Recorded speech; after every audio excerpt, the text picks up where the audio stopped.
Dengan nama Allah yang maha luas dan kekal belas kasih-Nya kepada orang mukmin, lagi maha penyayang kepada semua makhluknya. Segala ungkapan puji dan syukur hanyalah berhak ditujukan kepada Allah, Tuhan yang telah menurunkan Al-Quran kepada Muhammad hambanya.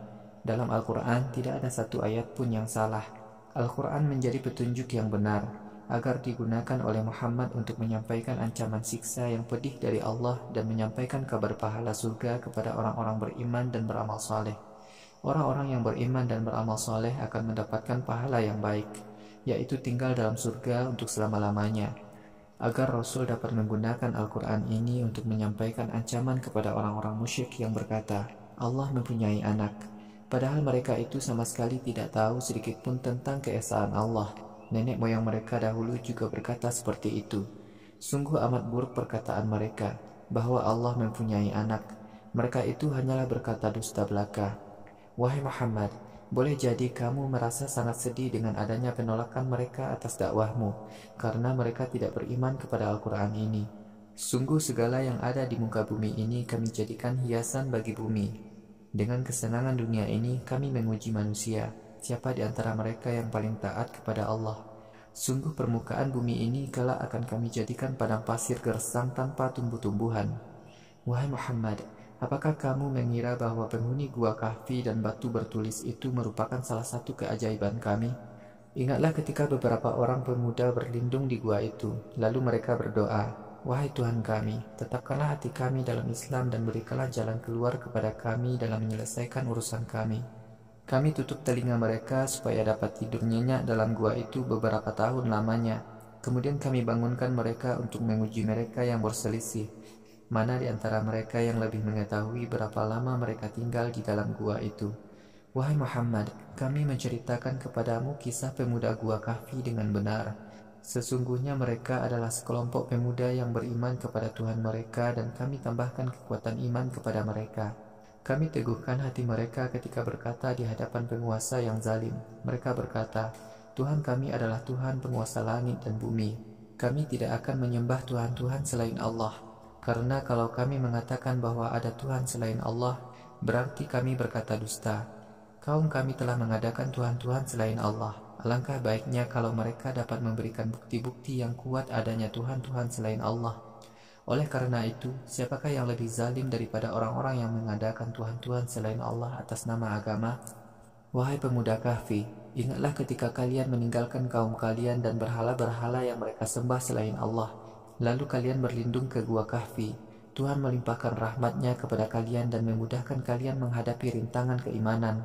Wahai Muhammad, jika kamu melihat posisi gua itu, ketika pagi hari sinar matahari jatuh di sebelah kanan gua, dan ketika matahari condong ke barat, sinar matahari jatuh di sebelah kiri gua. Para pemuda berada di tengah-tengahnya. Demikian itulah salah satu tanda kekuasaan Allah. Siapa saja yang Allah beri hidayah, maka ia akan menemukan Islam. Akan tetapi, siapa saja yang karena dosa-dosanya, lalu Allah sesatkan, maka kamu tidak akan mendapatkan seorang pun yang dapat memberi petunjuk kepada Islam. Kamu menyangka bahwa para pemuda Kahfi itu tidak tidur, padahal mereka tidur. Dalam tidur mereka, kami jadikan kadang miring ke kanan dan kadang miring ke kiri. Sedangkan anjing mereka siaga dengan dua kaki depannya menjulur ke depan menghadap pintu gua. Kalau kamu melihat keadaan para pemuda Kahfi dan anjingnya itu, pasti kamu akan lari dari mereka karena takut. Sebagaimana mereka telah kami tidurkan, maka mereka pun kami bangunkan dalam keadaan sehat. Setelah itu, mereka saling bertanya satu dengan yang lain. Seorang di antara mereka bertanya, berapa lama kalian tinggal di gua ini? Yang lain menjawab, kita tinggal di sini sehari atau kurang dari sehari. Yang lain lagi berkata, Tuhan kalian lebih mengetahui berapa lama kalian tinggal di sini. Cobalah kalian utus salah seorang di antara kalian dengan membawa uang kita ini pergi ke kota untuk membeli makanan yang terbaik yang dijual di tempat itu, dan kembali membawa makanan untuk kita. Hendaklah ia berlaku lemah lembut dan tidak menceritakan tentang keadaan kalian kepada siapapun. Sesungguhnya jika para penguasa kafir menemukan kalian, pasti akan merajam kalian atau mengembalikan kalian kepada agama orang-orang kafir itu. Kalau sampai terjadi begitu, kalian tidak akan beruntung untuk selama-lamanya.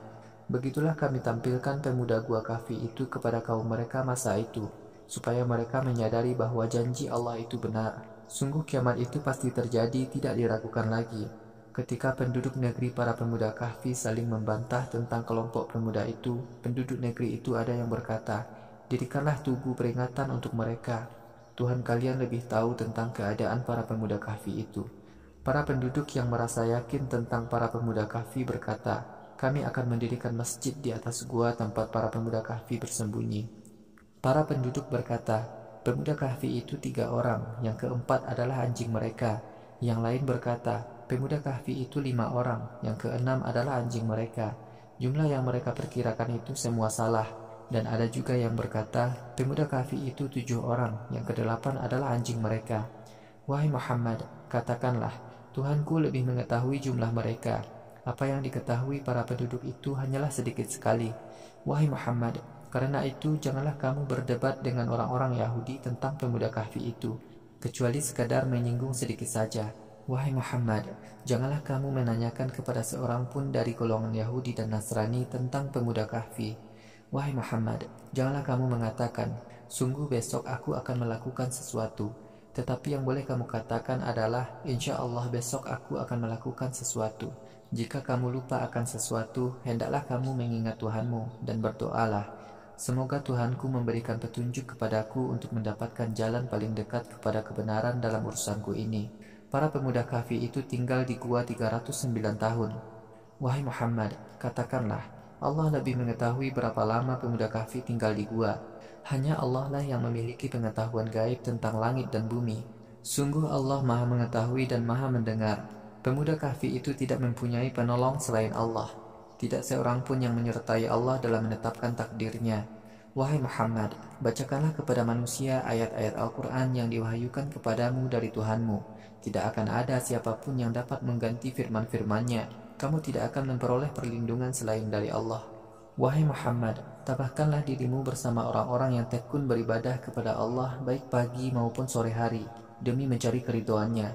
Jangan alihkan perhatian kamu dari orang-orang yang tekun beribadah hanya karena kamu menginginkan kesenangan hidup dunia.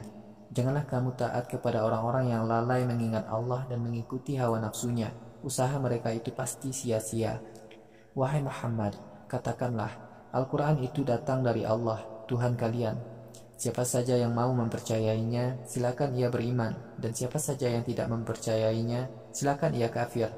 Sungguh kami telah menyediakan siksa neraka bagi orang-orang yang mengingkari Al-Quran. Api neraka selalu mengepung mereka.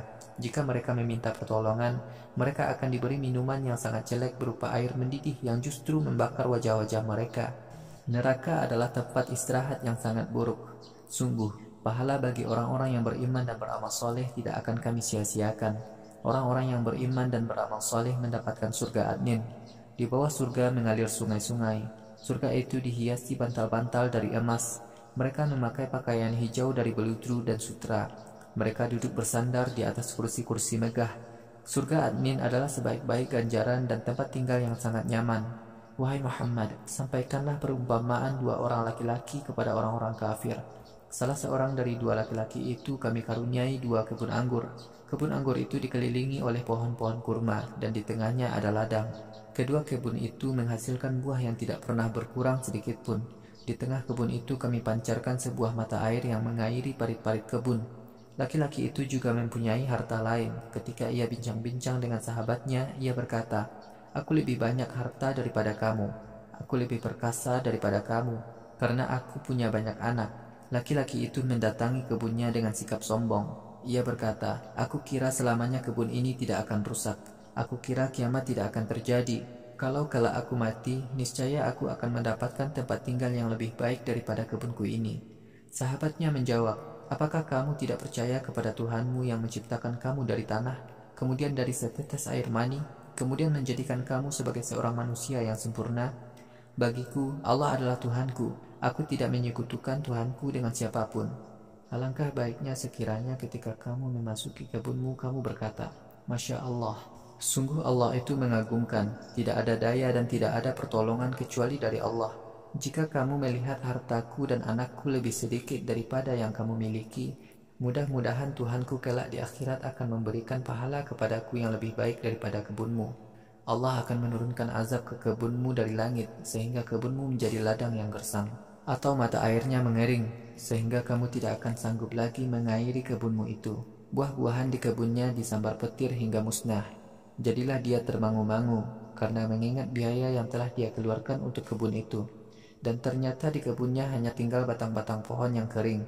Laki-laki itu berkata, "Alangkah celakanya diriku, alangkah baiknya sekiranya dahulu aku tidak berbuat syirik." Laki-laki itu tidak mendapati sekelompok orang pun yang dapat membantu menyelamatkan kebunnya dari azab Allah. Ia hanya bisa pasrah kepada Allah, tetapi ia tidak akan pernah mendapatkan pertolongan yang diharapkannya itu. Pada hari kiamat, yang dapat memberi pertolongan hanyalah Allah, Tuhan yang hak. Allah adalah sebaik-baik pemberi pahala dan sebaik-baik pemberi hukuman. Wahai Muhammad, terangkan kepada orang-orang kafir perumpamaan kehidupan dunia, yaitu laksana air yang kami turunkan dari langit.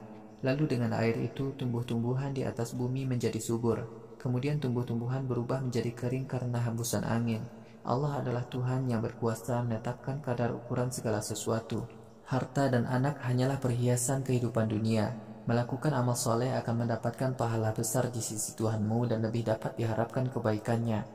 Wahai Muhammad, ingatlah ketika kami terbangkan gunung-gunung dan kamu melihat seluruh permukaan bumi menjadi tandus, dan kami kumpulkan semua manusia pada hari kiamat. Kami tidak akan berbuat zalim kepada seorang pun dalam memberi balasan di akhirat. Wahai Muhammad, kemudian semua manusia dihalau ke hadapan Tuhan kamu dengan berbaris. Sungguh kalian dihalau ke hadapan kami sebagaimana kalian dahulu kami ciptakan pertama kali. Bahkan kalian mengira bahwa kami tidak akan menetapkan waktu tertentu untuk mengadili kalian. Catatan-catatan amal setiap manusia diletakkan pada tangan masing-masing.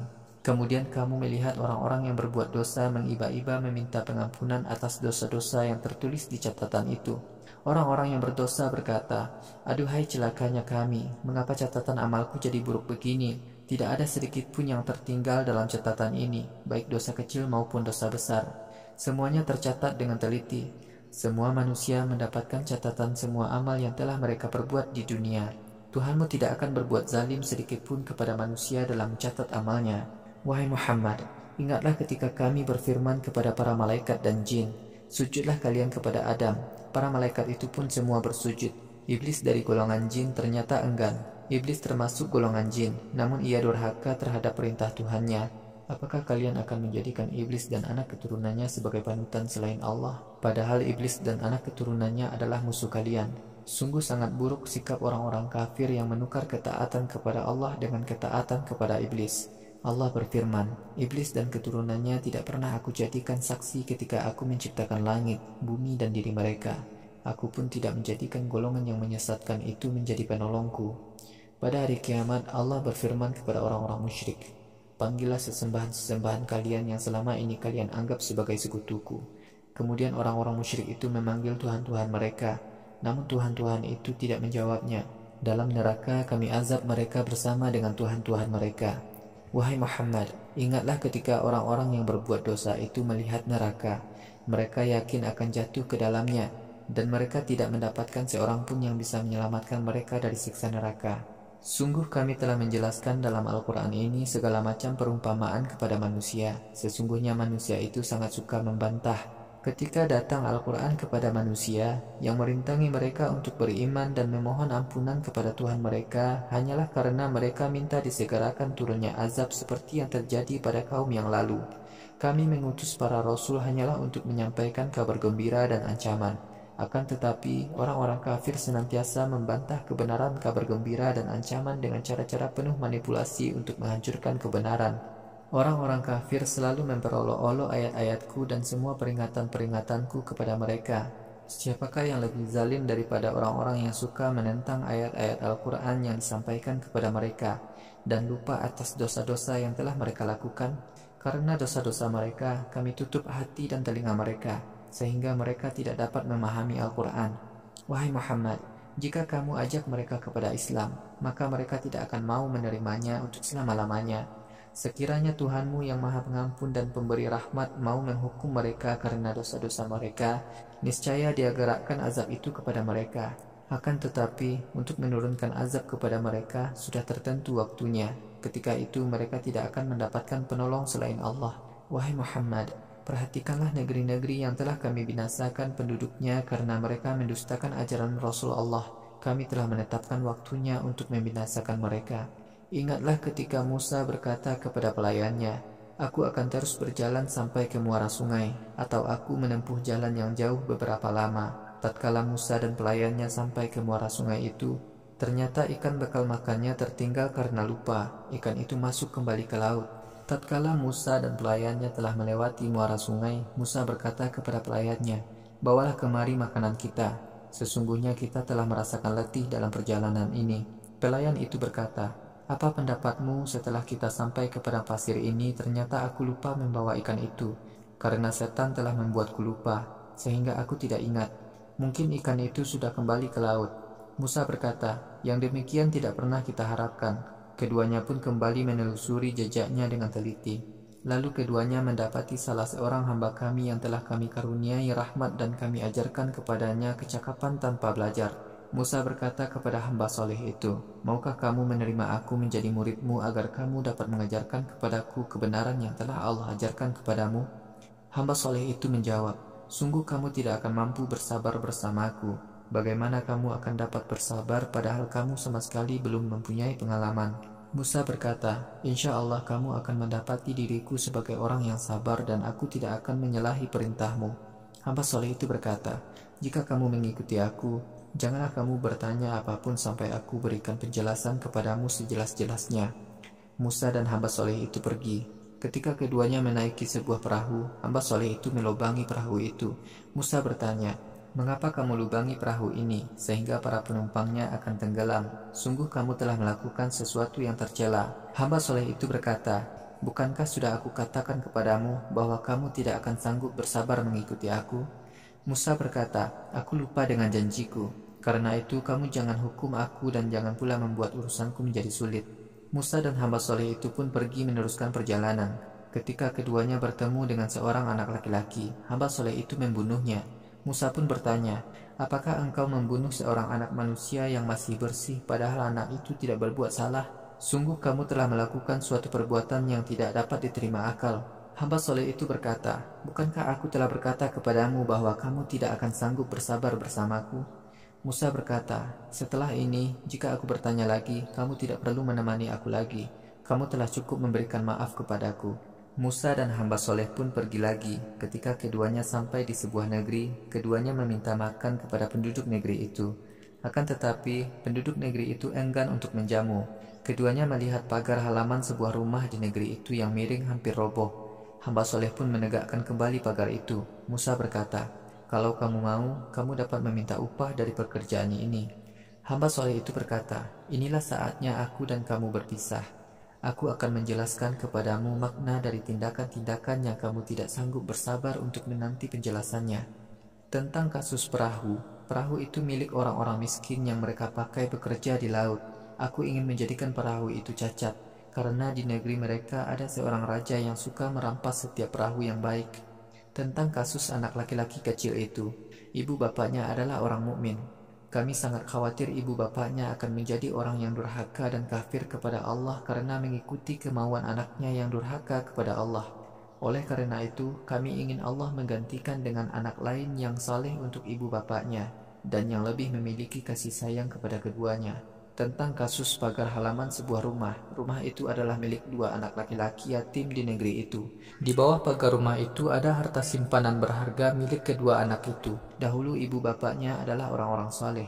Tuhanmu ingin agar kedua anak itu mencapai umur dewasa, dan keduanya dapat mengeluarkan harta simpanan berharga itu sebagai rahmat dari Tuhanmu. Aku melakukan semua itu bukan karena kemauanku sendiri. Begitulah penjelasan dari kejadian-kejadian yang ternyata kamu tidak sanggup bersabar untuk menanti penjelasannya. Wahai Muhammad, kaum musyrik Makkah bertanya kepadamu tentang Zulkarnain. Katakanlah, aku akan membacakan ayat-ayat Al-Quran kepada kalian tentang kisah Zulkarnain. Sungguh Zulkarnain kami jadikan penguasa di muka bumi, dan kami telah memberikan segala macam sarana kepadanya. Lalu Zulkarnain memakai sarana-sarana itu.